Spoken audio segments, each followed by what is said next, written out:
Okay, so picture this. You've had a period every 28 days like clockwork since you were 14. You could set a watch by it, and then 1 month it's 10 days late, and you're standing in the pharmacy aisle buying a pregnancy test, even though you know that's not what's happening, because you also know your husband got a vasectomy 3 years ago.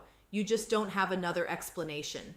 That was me, actually, in a CVS parking lot, sitting in my car, staring at a test I didn't even need, just feeling completely unmoored by my own body. Nobody prepared me for that moment. Nobody prepares any of us. So today, I want to walk you through every single level of period chaos that shows up in perimenopause, from the mildly annoying to the genuinely alarming, so that when it happens to you, and it probably will in some form, you're not standing in a parking lot feeling like your body has betrayed you.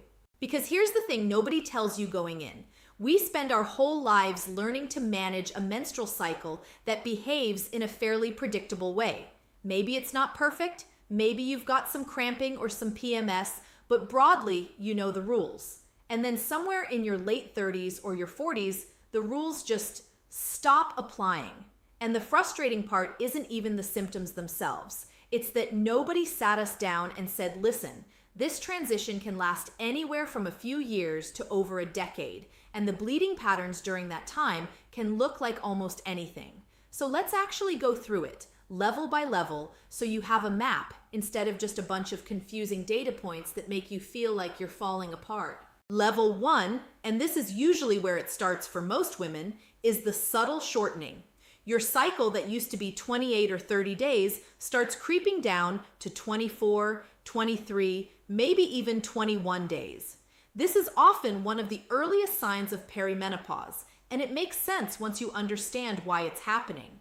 Research suggests that as your ovarian reserve declines, your body sometimes rushes through the first half of your cycle, what's called the follicular phase, faster than it used to. Your hormones are still largely doing their job, but the timing gets compressed.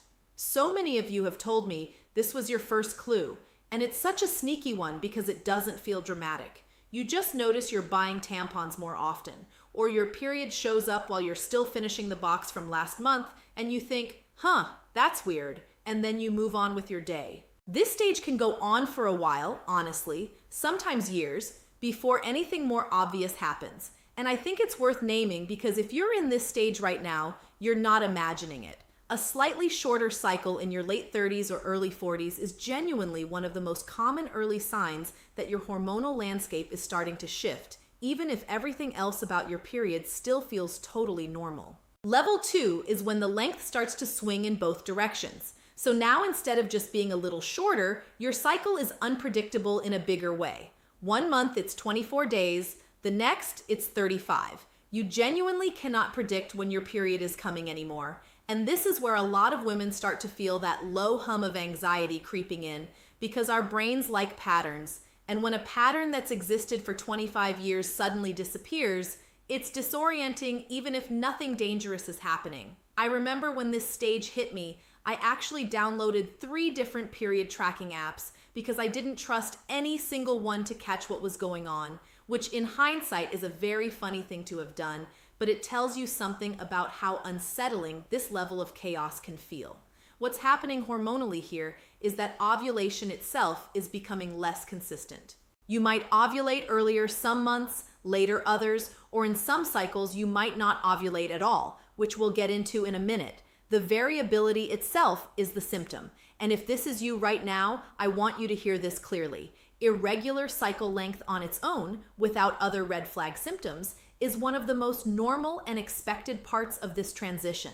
It doesn't automatically mean something is wrong. It usually just means your hormones are doing exactly what they're supposed to do at this stage of life, which is becoming less predictable as ovulation becomes less consistent. Level 3 is where things start to get heavier. And this is the level where a lot of women start to feel genuinely blindsided because nobody warns you that your periods might get worse before they taper off.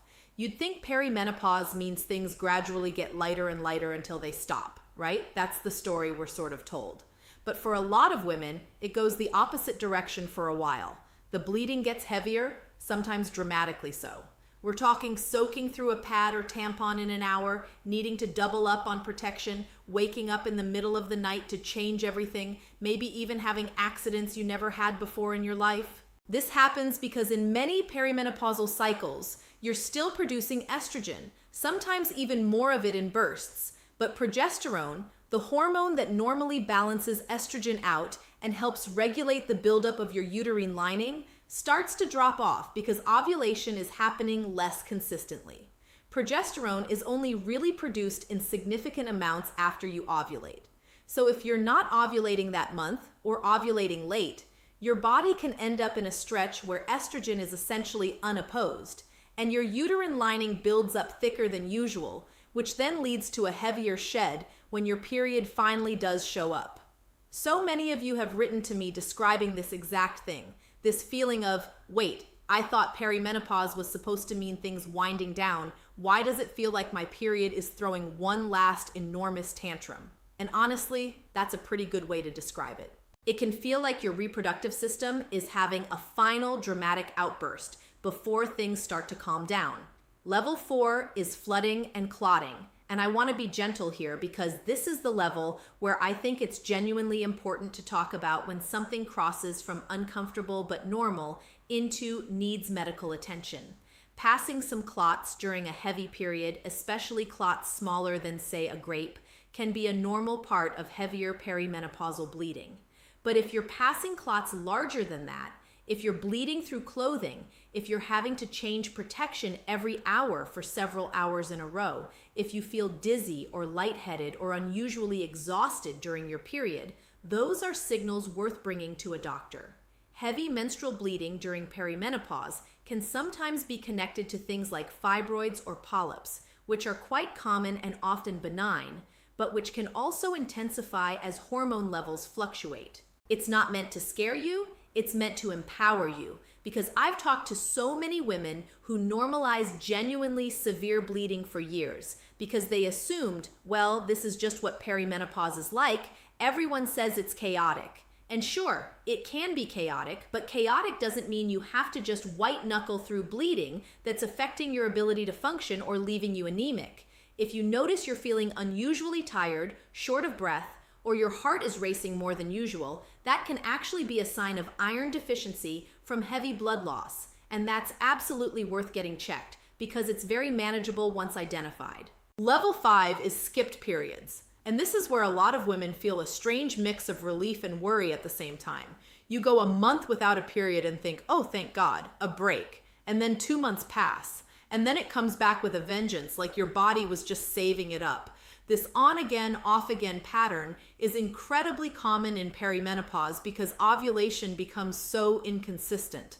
Some months your body goes through the whole process and ovulates. Other months it doesn't quite get there. And without ovulation, you don't get the usual hormonal cascade that triggers a period on schedule.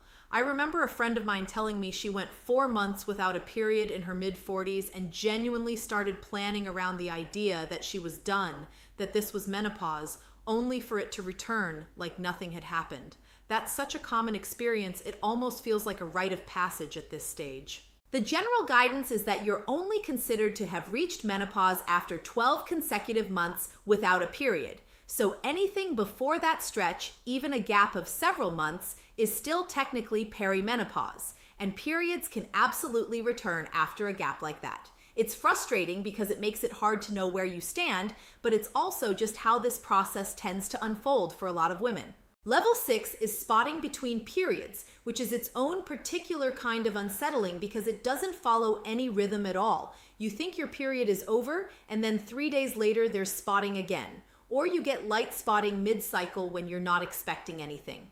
This can happen because of the same estrogen and progesterone fluctuations we've been talking about, where the uterine lining isn't being built up and shed in that clean, orderly way it used to be. Instead, it can shed a little unevenly, leading to breakthrough spotting at unpredictable times. For most women, occasional spotting during this transition is simply part of the hormonal noise of perimenopause. That said, spotting that happens frequently, or spotting after sex, or any bleeding after you've already gone 12 months without a period and thought you were done, those situations are worth having evaluated. mainly just to rule out other causes, because that kind of postmenopausal bleeding specifically is something doctors like to check on directly. Level 7, and this is one I don't think gets talked about enough, is the emotional whiplash that comes with all of this unpredictability, because it's not just the physical symptoms, it's the psychological toll of not knowing what your own body is going to do. You can't confidently plan a beach vacation without wondering if you'll get your period the first day. You second guess wearing light-colored pants. You start carrying supplies everywhere just in case, the way you did as a teenager, except now it feels less like excitement about a new phase of life and more like exhausting vigilance. I've had women tell me they feel like they're 14 again, except instead of it being kind of thrilling and mysterious, it's just tiring. There's also a real emotional layer tied to what irregular and heavy periods can represent for some women, especially around fertility, aging, and this sense of losing control over something that used to feel so orderly. It's completely valid to feel frustrated or even a little griefy about that, even if logically you know this is a normal life transition. Your feelings about your changing body don't need to make perfect sense to be legitimate. Level 8 is when periods start to feel almost unrecognizable in terms of what actually comes out, in terms of color, texture, consistency. Some months it's bright red like it always was. Other months it's browner, or it starts brown and then becomes red, or it's got a texture that feels different than what you're used to. This is largely just a reflection of how differently the lining is building up and breaking down each cycle based on that month's particular hormonal mix. Brown blood, for what it's worth, is usually just blood that's taken a little longer to leave the body and has oxidized slightly, which changes its color, and on its own, it's rarely something to worry about. Level 9, the cramping changes. This one surprises a lot of women because you'd think if your hormones are declining overall, cramping might get better, but for many women, cramping actually intensifies during certain stretches of perimenopause, particularly during those heavier bleeding episodes we talked about earlier.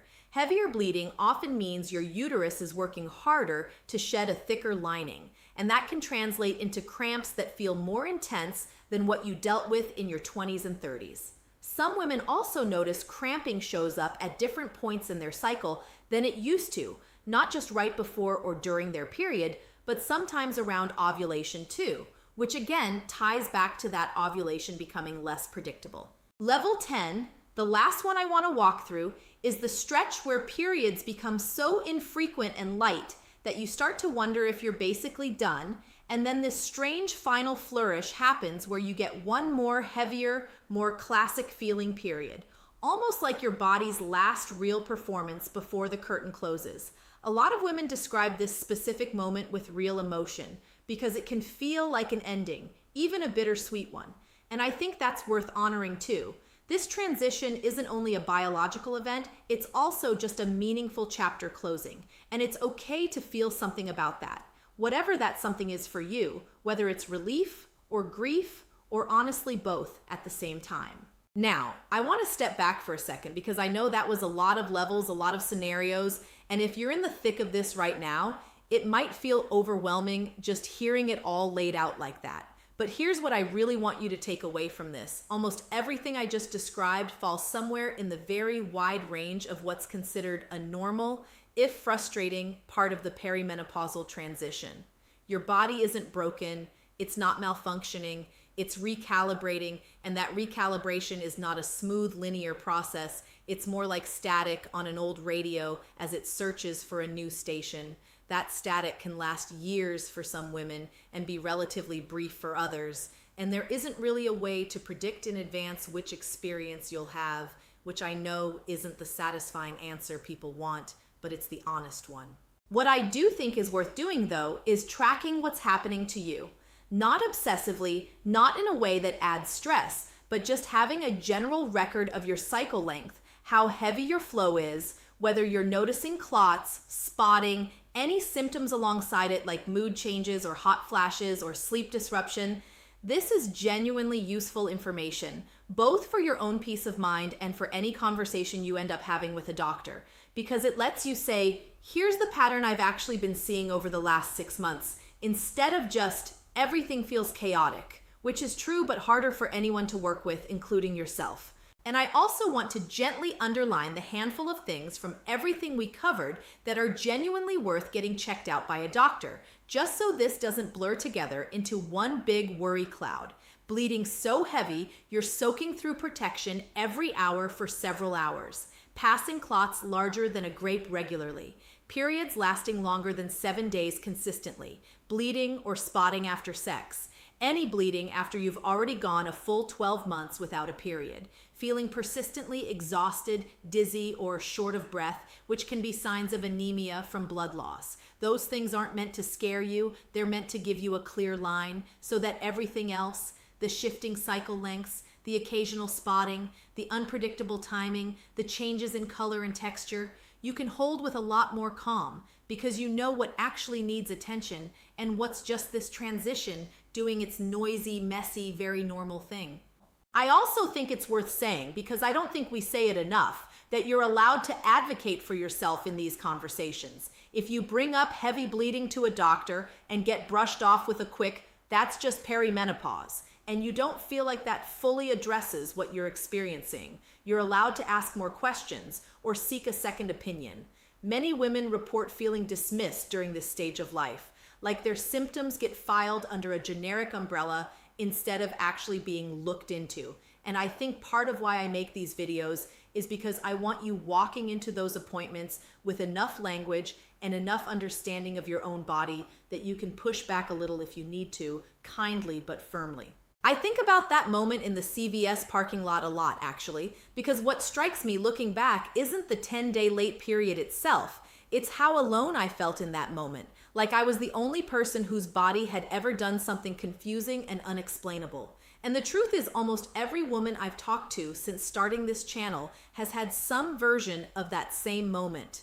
A moment where their cycle did something they'd never seen before, and their first instinct wasn't curiosity, it was fear, because nobody had ever told them this was even a possibility. That's really the whole reason I wanted to make this video, honestly. Not to hand you a diagnosis, because I'm not a doctor and this isn't medical advice. It's just me sharing what research suggests and what so many women in this community have described experiencing, so that you have some kind of framework the next time your period does something unexpected. So that your first thought isn't something is wrong with me, but instead, oh, this is probably just level whatever. This is probably just my body going through the process that so many women go through, and here's roughly where it fits into the bigger picture. If this video helped you feel even a little less alone in whatever weird period thing is happening to you right now, I'd really love it if you hit subscribe, because this channel is basically the resource I wish I'd had 5 years ago when all of this started for me, confusing and unlabeled and with nobody around to say, hey, that's actually really common. Here's what's probably going on. I've got videos coming up on the hot flash and night sweat side of things, which honestly might deserve its own 10-level breakdown the way this one did, and also one specifically on what your doctor might test for and what those results actually mean, because I know medical jargon can feel like its own separate obstacle on top of everything else your body is doing. And if there's a specific piece of this chaos you're dealing with that I didn't cover today, drop it in the comments, because a huge number of these videos come directly from what you all tell me you're going through, and honestly, your comments have taught me as much as any research article has. Thanks for spending this time with me today, and I'll see you in the next one.